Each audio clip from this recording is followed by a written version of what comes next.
as an individual, you just get lost in this make-believe world, and one day they're going to shut the servers down, and to turn around and say, well, I spent my 20s being obsessed with a computer game. You've just got nothing there. But on the other hand, it's those sorts of players are useful. They're the guys that will get up at 3 in the morning for repeatedly weeks on end for alarm clock ops. They're the people that will just haul vast amounts of fuel around. So the people that can put in the large amounts of hours are obviously important, and it could be argued that is sometimes the detriment of an outside life. But each to their own. But certainly for me, I couldn't be that involved with the game. Okay, so talking about CCP now, do you think CCP, especially recently, has been making a strong effort to improve the game?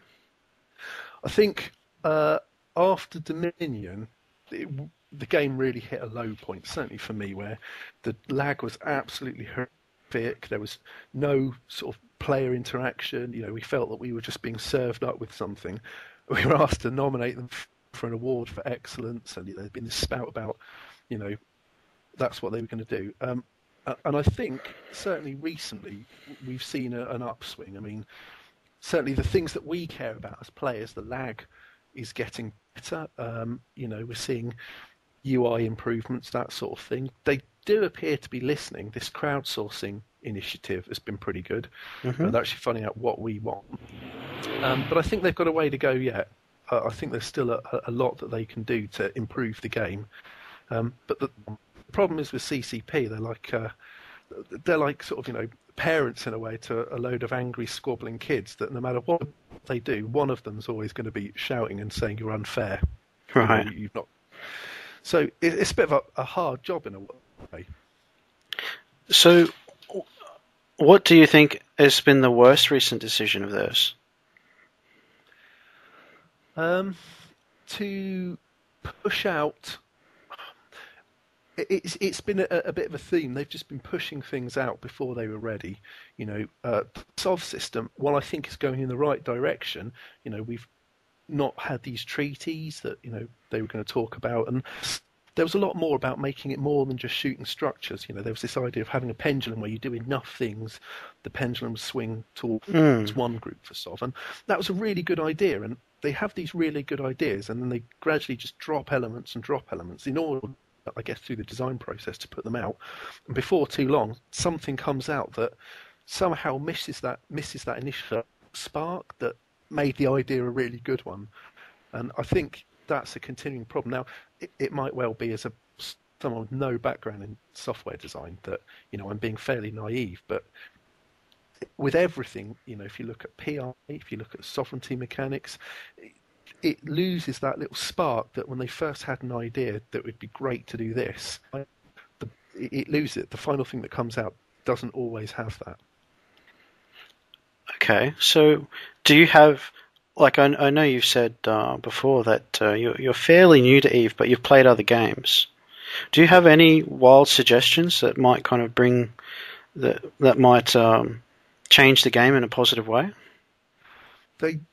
They really need to do something about incentivizing people to work as smaller groups. At the moment, I don't like moaning about blobbing because it's ridiculous. It's a simple fact of the game that more people do better.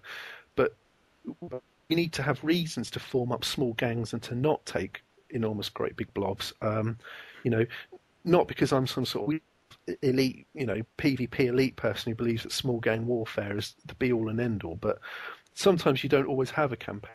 Sometimes you can't always log on, and you want that sort of fun, easy PvP, but it's still got to tie in with the big consequence, the big story, and that's the problem with factional warfare. Factional warfare could have been a great idea. You could have had your PvP ult, and when there's nothing on, you could have logged on and effectively got 15 guys from your militia, gone out and had a roam. But it has no consequence. I think some people got a decoration. That was it. It doesn't change that storyline because, to be honest, the only storyline that matters is that player-driven storyline. That kind of comes back to how you were describing how you joined Evolution. That you had been in Eve University And then there was a point where, when you think about it, if you hadn't joined Evolution, if you had perhaps stayed with your friends and tried to do something on your own in a small group, you might have really lost all connection to the game because Yeah. you would have been absorbed or just ground down by the larger groups. Well, you've got a choice as a small group. You can live between the cracks and, stealing kills on gate camps, trying to get stragglers and small people moving. You can go and live in nullsec, you can live in a wormhole or something, but you're disconnected from that bigger tapestry Mm. of the storyline. When you look back at things like, Moo back in the day were only a small group, and again, I'm showing my ignorance of history, but they camped an important pipe, and that had a game-changing effect. It made an impact, even though that was a small group. Now, you could argue that the entire population of Eve was smaller then, and proportionally they weren't such a small group, but it would be nice to be able to do that. And Pandemic Legion, to an extent, were used to do that. You hear stories of them taking 70-man gangs and fighting 300 and coming out top, and that's still great, but you still have to look. You need all that infrastructure. You need to be able to have supers and things. And to be a small little group, you have a choice of irrelevance or being absorbed and just lose any sort of genuine different identity. Okay. And that's what I would like to see fixed. And I've got no ideas. I'm unfortunately one of those people that sits back and spouts all these great theories of what they want. A grand vision. You have a grand vision. Yeah. It's for others out there listening to provide the actual blueprint. And of course, no one will like it, even if they do, because it's not their idea. But yeah. Okay. Well, let's go on to the issue of metagaming. Now, do you think it's obviously metagaming is kind of touted by CCP as an important part of the game, perhaps posthumously, because I think they've kind of discovered it's part of the game after it's developed. Yeah, I'd agree with that. Do you think it's positive or negative? I think it's what makes Eve. I can't believe that people log on solely just to shoot things on the screen. It's for that tapestry, and right back from the early days, woven through all of that, is metagaming. If you weren't spying, if you weren't, disbanding people, if you weren't doing the dirty, getting spies in TeamSpeak and stuff like that, if you weren't doing all these things, Eve would be a much duller place, in my opinion. Now, certainly there's a line where I think things, cross over, and I don't think it's necessarily even a nice crisp black and white line. There's a blurred zone. But for me, I wouldn't want to play Eve if there wasn't the sort of meta thing there is. Well, obviously you've been reading my notes because you've started to preempt some of my questions here. But the next thing I was going to ask you was where does this infringe on the idea of real world security and privacy issues? For me, it's the law, basically, and I know the law is different places in the world, and which is why it's a bit of a grey area, because some things, you have to prove, for example, quite often there's financial implications, but for me, getting someone in, and infiltrating their corporation and, mirroring their forums, for me, that is an acceptable tactic. That's part of game. You've not broken any laws, you've not brute force, hacked someone's account. And I think for me, that's where that line crosses over.